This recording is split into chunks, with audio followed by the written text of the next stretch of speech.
Well, good evening. You know, Patrick just said that you learn a lot about a man when you're traveling around in a van across Ontario with him for 4 years. That's true about what I learned about him too. But I want to tell you, I just gave him a hug there, and I felt that beard against mine, and I thought maybe I should bring back my ponytail from the pandemic. I was watching TV upstairs, and they were saying that what are candidates doing when they're watching the results? And they said they think they're freaking out. I want it on the record clearly that I was not freaking out while I was watching the results. I deny that, but I was pacing around. But I'm glad to be here, and I want to say tonight, thank you everyone who's here, and thank you Toronto. I am deeply grateful for the faith and the trust that you've chosen to put in me once again to lead our city for 4 more years. I've delivered a number of these speeches on election nights, and you know, some of them were good, and some of them, to be candid, weren't so good. But tonight is a great night as we look ahead to a third term at City Hall with a strong mandate from the people of the city of Toronto. I want to begin by saying thank you to all of the people, because there were lots of them who put their names on ballots in this election. It's a courageous thing to do. And I want to, of course, congratulate those who've won seats on City Council. I look forward to working with all of them. And I'm hugely hopeful about the future of this city. But there are challenges in front of us, and we have to meet those challenges together. And I'm looking forward. I've said many times during the campaign, I want to work with anybody who wants to work with me. And I look forward to working with all of the elected members of City Council as we work together to make a great city better. I want to thank my family, I want to thank the campaign team, I want to thank the volunteers and everyone who supported me throughout the campaign and over the last 8 years as mayor. Well, we have a lot to celebrate tonight as a team and as a city. I requested that tonight should be lower key in keeping with these challenging times, and should be about you, the people who made this happen for the city and for me in this great democratic exercise we've just been through. And so I begin with a big and sincere thank you to my co-chairs, Anna Bailau, our deputy mayor who's retiring from politics for now, Deb Hutton and Zubair Patel, who've also been co-chairs of the campaign, and of course Patrick Harris, who did a superb, professional job as campaign manager, and the entire campaign team, many of whom are here in this room. All of you, I give you my most sincere thanks. I want to thank you for your professionalism, for your amazing hard work, and above all, for your friendship. Because together, what we did is not that usual in this day and age. We ran a positive, responsible, honest campaign, one that goes against the prevailing negative, divisive trend, and I am very thankful for that, because that's the kind of campaign that I wanted to run, talking about what we're going to do in some of our ideas, and doing it in a positive way, positive about the ideas and positive about the future of this city. Serving as your mayor in this great city continues to be the honor of a lifetime. I love our city, and I love working for the people of this city. That's why I ran for re-election in the first place. We've come so far over the past 8 years, but we have unfinished business that I'm absolutely determined to see through. We've made so much progress on getting transit and housing built and growing our economy. And now we have a strong mandate to continue with that progress. And that is what I asked for, a strong mandate, and that is what I have been given. We're going to work with the provincial and federal governments to keep getting the big things done. We're going to get housing built, much more housing and much more affordable and supportive housing in many more places across our city. We're going to get the $28 billion transit plan built, the Scarborough Subway, the Ontario Line, the Eglinton Crosstown West, the Yonge Street North Extension, and I am determined to make sure that the Eglinton East, Scarborough LRT, and the waterfront transit lines will be moving forward as well during this term of office. We are going to do everything we can to keep our city affordable for the residents who live here and for those who want to live here. We're going to do everything we can to keep our city safe and to support the police as they continue to modernize and keep us safe. We're going to do all we can to support all of the community organizations who work to help the people who need the help the most, including those experiencing homelessness. We're going to make sure that City Hall is focused on the nuts and bolts services that you and all the people of Toronto rely on every single day.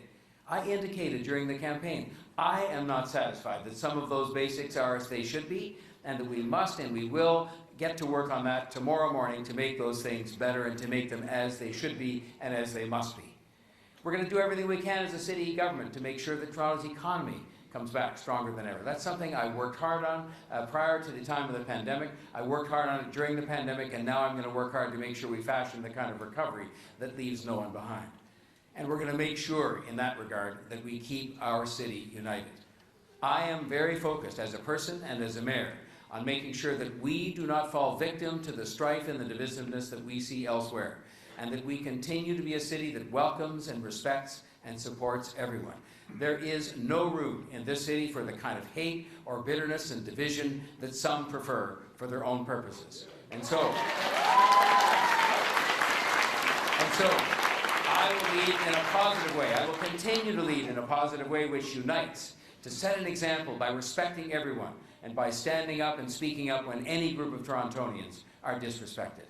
We have resisted the global tide of division over these past years. I'm proud of that because it is true that diversity is our strength, but even greater inclusion must be our goal going forward. You know, I knocked on literally thousands of doors right across the city these past few months. There were no media cameras there, just me talking with Torontonians. And notwithstanding what you sometimes read, most of those people were filled with pride and hope for their city. But many of them are tired. They're still recovering from the dark days of the pandemic. They're feeling the pressures of the affordability crisis. They did feel that their mayor and their city government supported them through those days, and now they are looking for continued support from their city government. Support for communities which remain distant from the opportunity that is Toronto. Toronto is opportunity. It's opportunity all over the place, but people feel distant from that opportunity sometimes. Support for seniors who think that we're not moving fast enough to accommodate some of their changing needs. Support for those experiencing mental health and substance use challenges. They seem too often to just fall between the cracks. It's better these days in that we see them, but now we have to collectively decide, and it's certainly a decision that I have made as the mayor now and the mayor who will be mayor for another 4 years, that we are going to support them. And we can't do that alone, but we must support these people who are suffering in our city. They're suffering from an illness that happens to affect their brain. Would we leave people unsupported who are having a heart ailment or a lung ailment or a problem with their stomach? We wouldn't. And we must not continue to leave unsupported those who are experiencing mental illness and substance abuse, and we can't do it alone. It is a responsibility of the healthcare system, and that is a responsibility in which we will have to have a partnership to support people, a partnership with the other two governments. I want the thousands of people that I met, and others I didn't meet, to know that I will be working as hard as ever for the next 4 years to address those concerns that I just mentioned and others, to try to improve those supports that I mentioned, because those are the kinds of things that stand between us and our full potential as a city. We all know there are these challenges and others ahead. I made no secret of that when speaking on the campaign trail. Whether it be the city government or your own household, we will have to face economic and financial challenges in the coming months. The city itself is looking at more than a $1 billion budget crunch for next year. And since I will not be imposing big tax increases on people already in the midst of an affordability crisis, it's just not the right thing to do. It does mean that the challenge is in front of all of us, and that's every single person of every stripe, from every point on the spectrum, every member of City Council, which is to work together to find better ways to do things. And it means working just as hard to make sure that we have continued real partnerships with the other governments. Partnerships in which they recognize that we, the local government, are often best suited to support people locally, but we are not equipped to go it alone. And that is what I was talking about when I made reference to people suffering from mental health issues and substance issues. With my experienced leadership and with committed council colleagues, and I'm sure they will be committed, I'm confident we can get through this period of uncertainty and come out stronger on the other side, because that's what people expect us to do. These challenges do not for 1 minute dampen my optimism about what lies ahead for this great city. In fact, I have never been more optimistic about this city's future, and you should be optimistic too.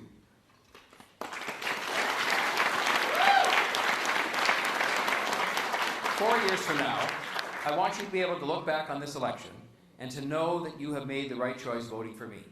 I even want some of those who didn't vote for me to feel that the right collective choice was made on this day.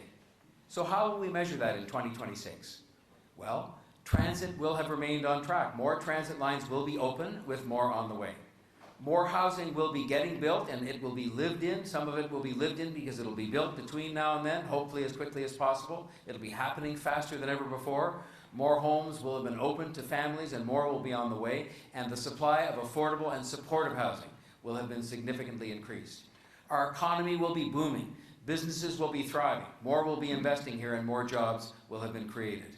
Toronto will have remained a destination of choice for the individuals and the companies and the entrepreneurs from all around the world, bringing their skills and their energy and their investments to help us to grow. The city will be focused on serving residents, providing the best level of service so that people are confident they're getting the services they deserve and the services that represent the best value for their tax dollars. Our roads will be safer for everyone. We will have a safe city.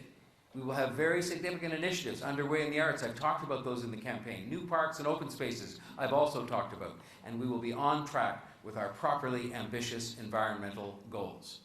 Those who've been marginalized will be able to feel a real sense of progress and hope on jobs and on transit and on housing. We will have continued to come together as a city. While so many other places have division and strife, Toronto will have continued to be a beacon to the world of a big, diverse city where everyone feels welcome, everyone feels safe and secure and respected. Those are the kinds of things I want people to be able to look back on when we get to 2026 at the end of this term in office. And we will continue at that time to be recognized and admired for actually creating and maintaining a more inclusive and respectful city. That is what I will be proud to call a successful next 4 years, and what I will work hard to deliver for you as your mayor. I'm ready to get back to work with the council, with the other governments, with the people, to get things done. I'll be in the office first thing tomorrow morning, working for you. And that's because, it's for this simple reason. I love this city. I love this city. I love this job and the responsibility that goes with it, the privilege that goes with it, and I know that you love this city too. I know that our best days and the best days of this city lie ahead of us. And with the strong mandate that we've received from the people of Toronto tonight, I look forward to making real progress for you, for your families, and for all of those who come to our great city in the years ahead to build their lives here. And so again, I thank you from the bottom of my heart. I thank you, the team here, but I thank the people out there across the city for the strong mandate they've given me tonight. I can't tell you how grateful I am for the mandate and for the help. I thank you again. I hope you have a fantastic night. Let's celebrate.